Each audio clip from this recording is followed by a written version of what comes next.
आपने कभी ना कभी ये तो सोचा ही होगा कि प्लेन्स हवा में उड़ती हुई टकराती क्यों नहीं, मिसाइल्स को कैसे ट्रैक किया जाता, या फिर फाइटर जेट्स की लोकेशन कैसे ट्रैक की जाती है।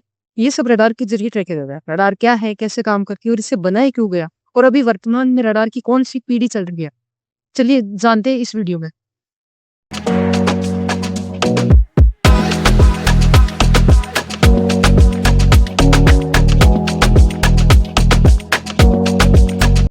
दुनिया की सबसे पहली प्रैक्टिकल रडार को British physics scientist sir Robert Watson what ने 26 फरवरी 1935 में पहली बार इंग्लैंड में इसकी सक्सेसफुल टेस्टिंग कर ली, जिसकी रेंज उस टाइम पर 8 माइल्स यानी कि 13 किलोमीटर थी।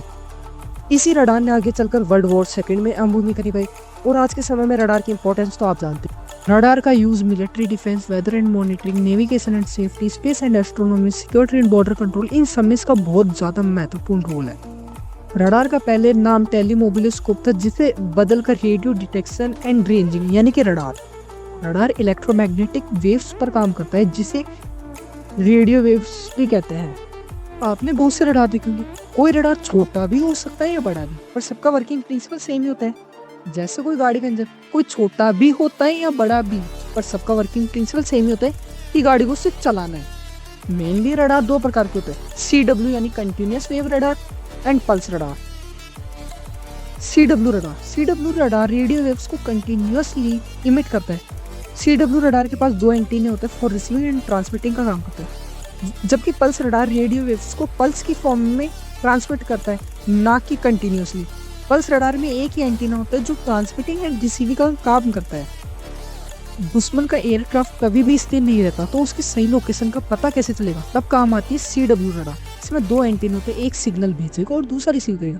इसका क्या फायदा हुआ, रेडियो वेव्स भेजने वाला एंटीना हमेशा सेम फ्रीक्वेंसी पर काम करेगा, पर रिसीवर पर रिसीव होने वाली फ्रीक्वेंसी हमेशा होगी। पर कैसे, अगर दुश्मन का एयरक्राफ्ट हमारी ओर आ रहा है तो उससे टकराकर आने वाली रेडियो वेव्स भी जल्दी आ जाएगी, पर अगर दूर जा रहा है तो उससे टकराकर आने वाली रेडियो वेव्स भी कुछ समय लगाएगी।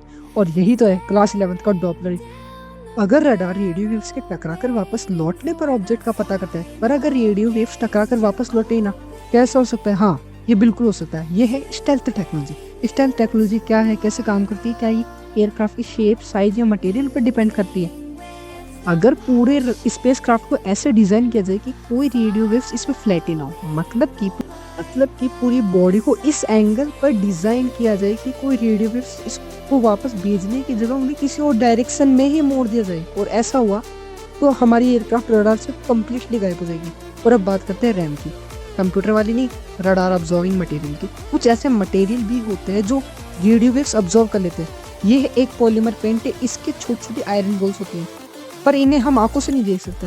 इस पे रेडियो वेव्स टकराएगी, गर्मी उत्पन्न करेगी और खत्म हो जाएगी, जिसकी वजह से आपका एयरक्राफ्ट कंप्लीटली गायब हो जाएगा। प्रेजेंट में दुनिया का सबसे पावरफुल रडार चाइना के पास लैरिड है। लैरिड यानी low latitude long range ionospheric radar, जिसकी रेंज 9600 किलोमीटर की है। और अमेरिका का TPY-4, ये मल्टी रोल रडार है जिसकी रेंज 1000 किलोमीटर की है। पर इसमें ऐसा क्या खास है जो इससे इतना पावरफुल बनाता है? वो इसका multi role radar technology, wild rotating. TPY-4 में लगा L-band टेक्नोलॉजी है। ये air surveillance, ballistic missile tracking और सैटेलाइट डिटेक्शन को हैंडल कर सकता है। अब बात करते हैं हमारा रडार दोस्त और दुश्मन में फ़र्क कैसे पता करेगा। तो इसका काम करेगी IFF टेक्नोलॉजी, मतलब आइडेंटिफिकेशन फ्रेंड एंड फू। ये एक सिग्नल भेजेगा, जवाब आता है एयरक्राफ्ट से, मतलब दोस्त है, या फिर नहीं आता है, या फिर गलत आता है, तो इसे दुश्मन समझ लिया जाएगा और दुश्मन की कैटेगरी में डाल दिया जाएगा। तो आज की वीडियो में इतना ही, मिलते हैं नेक्स्ट वीडियो में। टेक केयर, गुड बाय, जय हिंद, जय भारत।